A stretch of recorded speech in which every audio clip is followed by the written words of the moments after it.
Ninatambua kwamba vijana wengi waliokamatwa na kushtakiwa kwa makosa ya uhaini hawakujua wanachokifanya.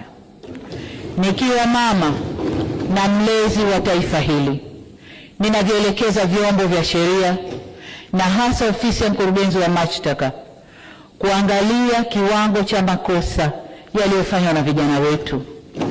Kwa wale ambao wanaonekana walifuata mkumbo na hawakudhamiria kufanya uhalifu, wawafutie makosa yao.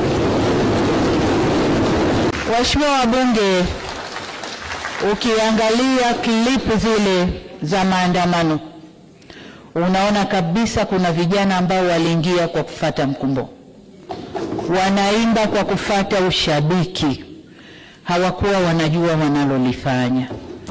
Kwa hiyo kama mlezi, kama mama, ndio maana naelekeza vyombo vya ulinzi na usalama, hasa ofisi ya DPP, kuchuja viwango vya makosa, na kwa wale waliofuata mkumbo basi waseme nao kisha wawaachie waende kwa wazazi wao.